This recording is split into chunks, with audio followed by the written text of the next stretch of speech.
She sat in the front pew, proud and dignified, wearing a midnight blue wool crepe dress and loose matching coat. A small velvet beret of the same deep blue was perched at a jaunty angle on her immaculate silver hair, and she wore the McGill emeralds and a long rope of matchless pearls. Blackie was seated to her left, handsome in a dark suit, whilst Daisy sat with her husband, David Amory, to Emma's right. Edwina was wedged in between David and Sarah Lowther, her posture rigid, her expression rather prim, as usual. Emma had been somewhat taken aback to find Sarah standing on the porch steps when they had arrived. No one had expected to see her, since she was supposed to have a bad cold. They had spoken briefly at the back of the church before taking their seats, and Emma had been immediately struck by her granddaughter's healthy appearance. In her opinion, Sarah had either made a miraculous recovery overnight or had not been sick in the first place. It was more than likely she had toyed with the idea of not coming in order to avoid Shane. Emma could not hold that against her.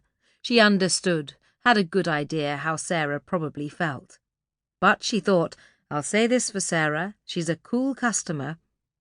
Sarah had not blinked an eyelash nor displayed the slightest sign of self-consciousness when Shane had greeted them earlier. Now Emma sneaked a look at him. He was sitting with his parents in a pew across the nave, his face in profile. Suddenly, as if he knew he was being observed, he turned his head slightly to the right and caught Emma's eye, half smiled and then gave her a conspiratorial wink. Emma returned his smile, swung her eyes back to the altar. Paula and Jim were standing at the carved stone font which dated back to 1574, and were surrounded by the godparents of their children, totalling 6 in all. The vicar, the Reverend Geoffrey Huntley, having christened the boy Lorne McGill Harte Fairley, was now preparing to baptize the girl, who was to be named Tessa. Like her twin, she would bear the same additional middle names. Emily, one of Tessa's godmothers, was holding the baby in her arms, and standing on Emma's left were Anthony and Vivian Harte, who were the other godparents. Vivian's elder sister Sally was godmother to Lorne and cradled him, flanked on either side by his godfathers Alexander and Winston. What an attractive group of young people they are, Emma said inwardly, her eyes lighting up with pleasure, and she saw in her mind for a brief instant their antecedents, her own parents, her brother Winston, Arthur Ainsley, Paul McGill, Adele and Adam Fairley. How miraculous it was that she and Blackie were still alive and were able to be here today to witness this event, to share in the joyfulness of the occasion. She shifted her eyes to Paula and Jim. They do look well together, she thought. He so tall and broad and fair, and the living embodiment of his great-grandfather Adam.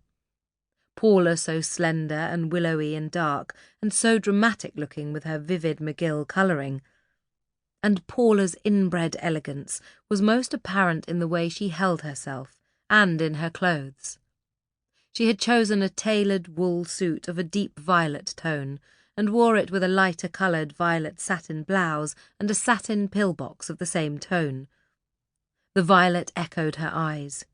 She's still too thin, Emma thought, but she has such an extraordinary radiance this afternoon.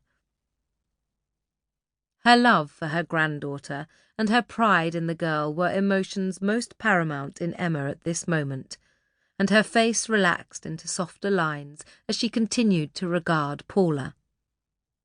The young woman standing up there at the front had given her nothing but happiness and comfort since the day she had been born, in much the same way her mother Daisy had done and continued to do. Emma closed her eyes. Paul would have been as proud of Paula as she was, for the girl had all the qualities he had most admired: honour, integrity, honesty, fairness, and an intelligence that frequently startled with its brilliance.